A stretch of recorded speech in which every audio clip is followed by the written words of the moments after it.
Hello there. Sorry I'm 5 minutes late. Had some browser issues, but now we're here. Welcome back to another weekly live show. What makes your favorite church music tick? Here in the Latter Day Musiversity Facebook group, and these will always—they're always available here within the group in the feed, but you can also find them inside the Latter Day Musiversity smartphone app, which you can get for free at ldmusiversity.com. And I have upload them to the live folder there, so you can backtrack and check out what we've been studying. And so today we are continuing to look at a favorite primary song, He Sent His Son. We got started last week. We looked at the structure, we looked at the melodic configuration, how the pieces put together, and now we're looking at the details of the harmony. And last time we got to about here, and I like to keep these to about a half an hour. So we'll see if we can get the rest done in that amount of time today. I think we will. Okay, and we had a request for next week, by the way, to look at "This Is the Christ" by the same composer who wrote this hymn, this primary song, Michael Moody. So I'm going to dig up my sheet music for "This Is the Christ" and we'll take a look at it beginning next week.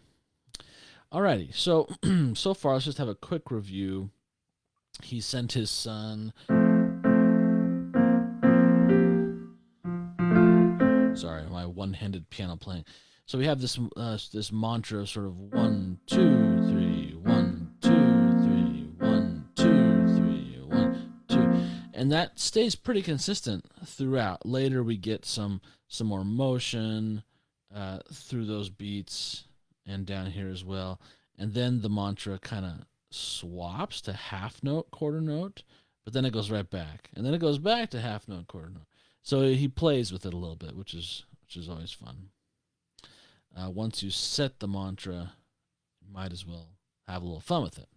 Okay, so let's get back into our Roman numeral analysis. So we're in the key of F major. We've had lots of one chord here in this first line. The second line, we went to a five chord for a bit. Now we made it back to the one. Then we had this little detour through the six chord as we restart. We restart kind of right here with the tune on a different pitch and a harmony on the minor six. Go through the 5/7. Excuse me. No, we're going to the 5/7 of five right here, which we talked about last week. Lots of detail. You can look that up. Last week's video if you want to get into that. And this is all the reason for the 5/7 of five is to make the arrival here at the half cadence on five more satisfying. Okay, so we've hit this half cadence. In other words, sort of the comma in the opening sentence of the piece, in a very satisfactory way harmonically because of the 5/5. Now we're going to start the second half of this phrase. And when we're starting a second half, we always like to compare it to the first half. So the first half begins right here, second half begins right here. And notice the tune. If you look at the two simultaneously, the tune begins the same. Okay? This is not always the case, but it's a pretty common technique to begin the second half of the opening phrase with the same melodic fragment or a couple of measures even as the opening phrase, and this has a particular name. It's called a parallel period, where this first period lasting 8 bars and this second period lasting 8 bars together make a phrase. If you can read my chicken scratch, but apart, each one is a period. Okay, so this first and this second, when as they begin the same, that's what we call parallel. If it had begun differently, we would call it a contrasting period. But since they begin the same, it's a parallel period. Okay, back into harmony. So here we are, kind of starting the piece over. Back to the one chord. Here it's telling us we're getting a G minor 7. Uh, yeah, we do have that. It's in inverted. We have the to my ear though, and we talked about this last week. These guitar chords, they're meant to be a very simplified version.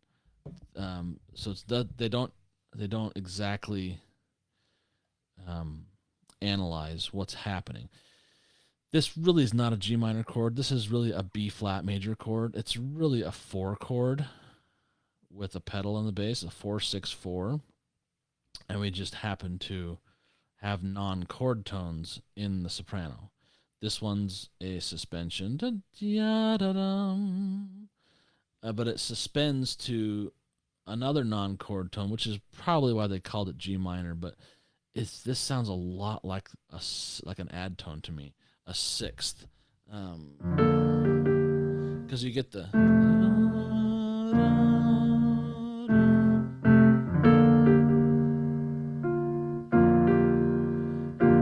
It doesn't sound like a minor two. A minor two, which would be G minor, has a real color to it. Has a real minor color to it. But on the word show, it has a major color. So that's why I believe it's a B flat major chord in second inversion with add tones here, which is really the sixth of the chord. Or if you're into jazz, you might call it the 13th. Same difference. Okay, so 1-4-6-4 over here. We do get a 5-7. We get the C, the E, and the B flat to make the 5-7. It passes through a D, little passing tone, to a first inversion. 6-5. That marking there, it means first inversion of a seventh chord. If you want more info about that, you can head over to the Intro to Harmony lessons inside the Latter-day Musiversity app, which you can get for free at ldmusiversity.com. But it just means first inversion, because now the E is in the bass, not the C. And then we get to, let's see, I got a lot of chicken scratch here in the way. We get to a really fun chord right here, F7. This is correct. It is a F fully dominant 7 chord. Now we're in the key of F, but it's turning the tonic chord. It's basically taking the 1 chord and putting a dominant 7th on it with this E flat. Okay, but we have a name for that. It's a secondary dominant. It's a dominant of another chord. It's the dominant. See, if you built this chord, F A C E flat. What's that the dominant of? That's the dominant of B flat. And what's the next chord? B flat. So, and B flat in the key of F is the 4 chord. So we'd call this 5-7 of 4. And this is a fun little lesson to remember. Whenever you take the 1 chord, oops, I meant to go green. Whenever you take the 1 chord and you make it a dominant 7, we call it the 5-7 of 4, because now it has this powerful gravitational pull to the 4 chord. And it's fun that they do that here because it's at a structural point. Okay. All right, so now, so here's what it sounds like. We had 1 chords like this, but now we get a 1 chord like this, and it wants to go down, and we do so.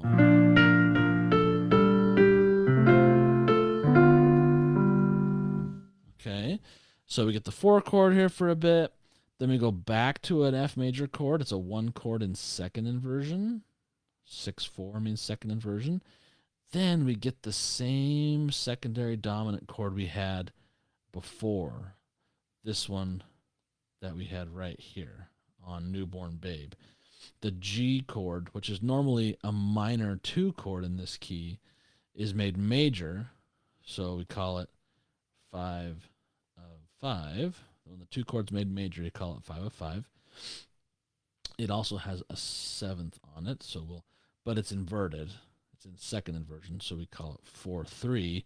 Again, these funny little figured bass numbers. If you need a little review of that, or if you've never heard of that before, you can head over to the Latter-day University app and get the free intro to harmony lessons that talk about the details of why we call them 4/3 or 6/4 or 6/5 or whatever. But basically, it's just to say this is a 2 chord that turned major that has the 5th in the bass. That's what all of that means. Okay. Then we come back to a C7, so 5/7, which makes sense. The 5/7 of 5 should go to the 5, and it does. Get a little neighbor tone here. We get a little appoggiatura here. These are non-chord tones. These appoggiatura and neighbor tone. Again, there's a lesson over in the Latter-day University Intro to Harmony. And then we resolve to a regular 1 chord, where before we had the 1 chord with the dominant 7th on it. Now we've fully resolved to a regular 1 chord. Okay, but not wanting to make it boring, we go right away back to the 4 chord. See, it kind of mirrors this motion, except this time we don't have a dominant 7 on the 1. Okay, back to the 4 chord. Da, da, da, da. I'm probably in the wrong key. Da, da, da, da, dee, dee, dee. And similar chords. 1, 6, 4 again. But now we go to, I don't think we've had a D minor chord yet, have we? Let's see. Oh yeah, up here we had a 6 chord.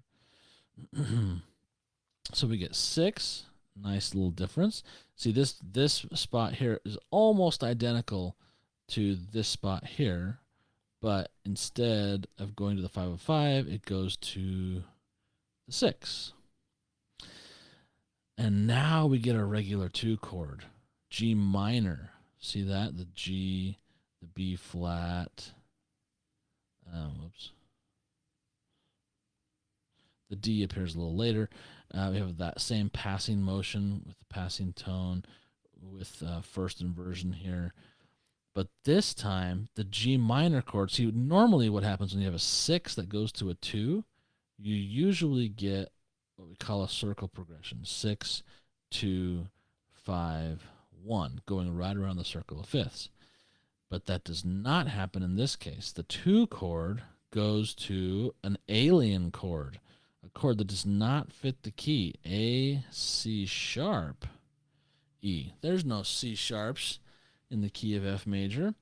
So like we saw above with this chord here, but this one had a B natural. This time we're adding a C sharp. This is a secondary dominant. So you have to ask yourself, all right, a new sharp, a new raised note. What is that the leading tone of?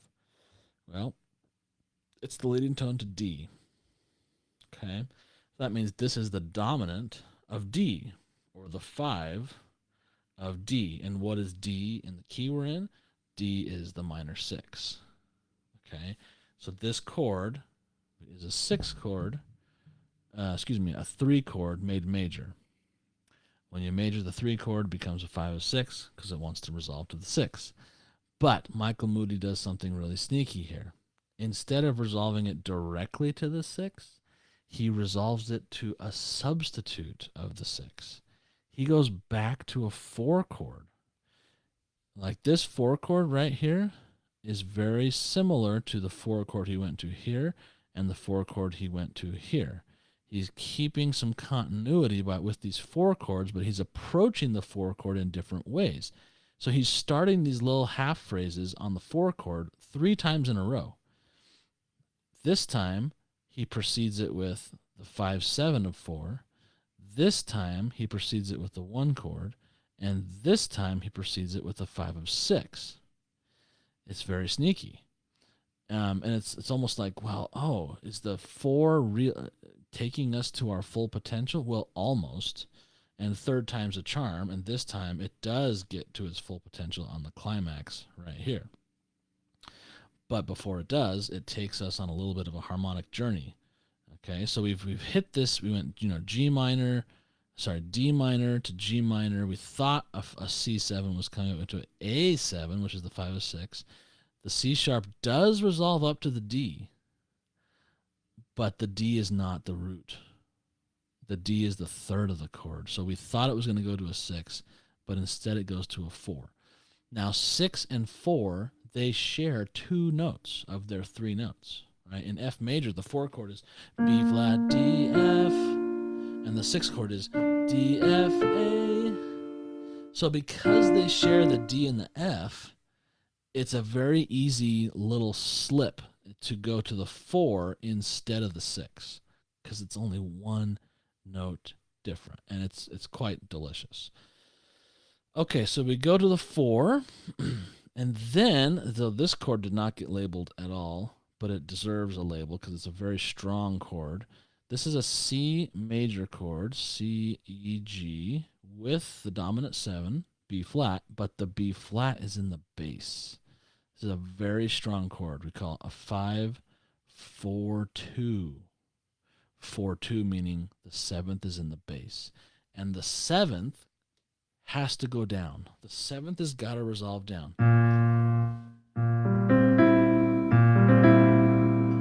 The 7th goes down, and the leading tone usually goes up. But he does another sneaky move here. This should resolve to an F chord in first inversion, because the 5, 4, 2 pretty much always, unless you're sneaky, goes to the 1, 6. But instead of going directly to the 1, 6, which would be F, A, C, but with A in the bass, instead he does go to a chord that has A in the bass, so we get the correct sound of the resolution here. It goes down to the A, the B flat. But instead of using an F major chord with A in the bass, he goes back to that A7 chord, the 5 of 6. And then instead of, just like before, the C sharp should resolve up to D. And he does resolve the chord to a D chord, but not a D minor chord as it should be. Instead, it's a D major chord with a dominant 7th on it. So it's another secondary. This time, F sharp is the new leading tone, which leads to G, and G, being the 2 chord, means this is the 5 of 2. And then we arrive on the 2. And then after the 2, we get this nice big 5/7 with an extra flourish, this extra measure. And look at the notes in the piano, the melody of the piano. Don't those look familiar? Those look just like the opening of each one of these phrases.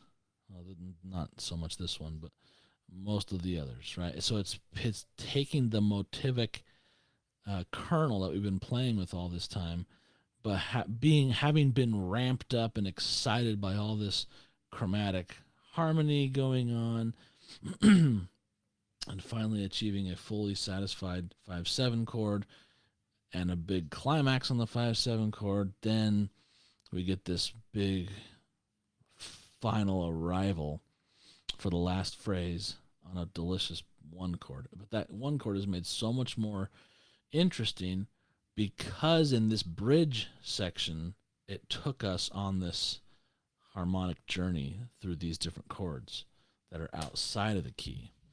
So starting at Tell the World, get the F major, D minor, G minor, there's the C sharp that doesn't fit the key, it's supposed to resolve to the D, but as it does, the bass also resolves up by a half step from A to B, mirroring that motion. Whoops. It it should go D minor, but instead it goes back to the 4 chord, 5 4 2.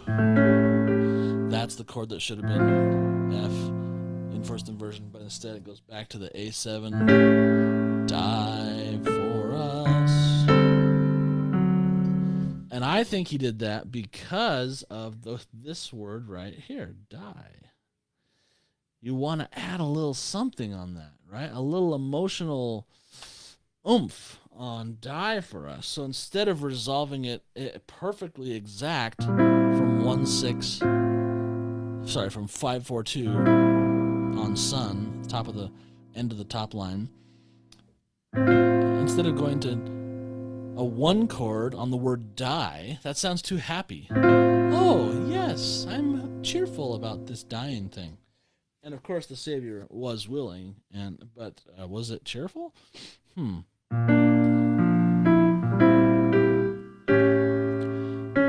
That's a little different. Like, ooh, it's harrowed up, right? We take the C and make it C sharp, which kind of raises us in our chair a little bit on die for us. And then the F sharp resolves to the 2 chord, 2.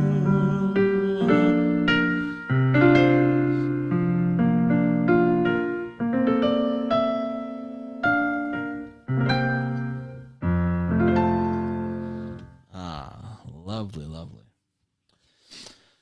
This, he uses what I like to call a mashup chord, where on this 5/7, it's not really a full scale 5/7 until right here.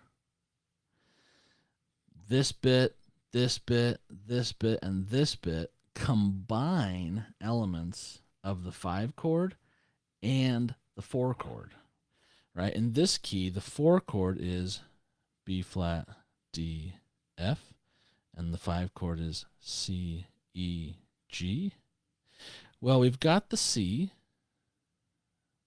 got another C, we've got some E's over here, but we also have a D and an F and a B flat. So he's kind of smushed these chords together in a very kind of suspended kind of sounding thing that finally resolves here 5 1, which just adds to the tension of these chords, this chromatic chord, another chromatic chord, and then the G, the 2 chord, instead of just landing on the 5/7 in a satisfying way, he keeps the tension by having this sort of mashup of 4 and 5 together for a couple of bars, and then finally resolves here and makes that resolution. It just makes the arrival so much more. It's like a release of tension. It's a very soothing, wonderful feeling. Okay, and then here, not soothing. It's what's the right word? It's satisfying. That's the word I was looking for.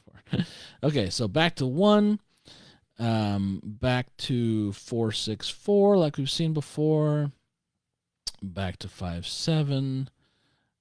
Look, see, there's the E flat again, so we get that 5/7 of 4 like we saw on the previous page, which of course goes to the 4. We get another 1 6 4, 1 chord in second inversion. And just like before, we get this G7. So this is like identical to what happened up here. Here. Where was I? Oh, yeah, 5/7 of 5. And then we get the 5/7 here, which finally resolves to the 1. And now the tag. All right, the piece is basically over here.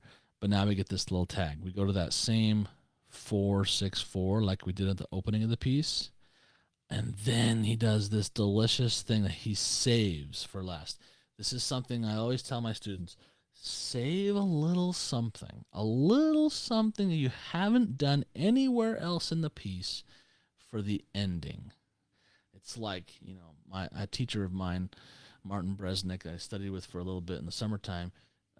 He went to lunch, on one of the days and came back with a mint in his pocket because he knew he was going to have onion breath. So he saved it for the very, very end of his lunchtime so that right before class began, he could pop the mint in and just have that fresh thing right at the end. Similar kind of thing. You save a little fresh something for the end. In this case, what we've done is we've taken the 4 chord, but we've made it minor. So it's the same 4 chord in the second inversion we had there. We just made it minor with this D flat. This is from what we call borrowed harmony, where you borrow a minor, a pitch from the parallel minor, so F minor, because there are D flats in F minor, and you add it to a chord in the major key, and it makes it so nice. So you get back to the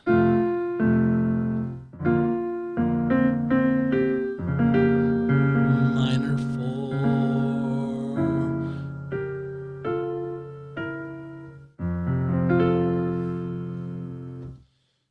Okay, that minor 4 continues, and then it resolves to the 1.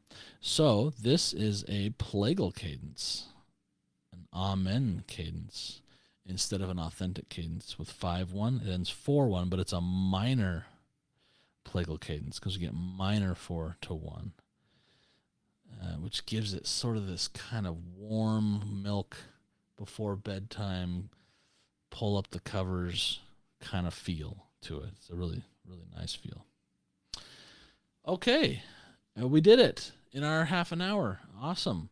So that's he sent his son. That's a lot of scribble on such a nice primary song, but this is a really great one to study. There's a lot of good stuff in here. I hope you'll use this and it'll help you think differently about how you write your next primary song.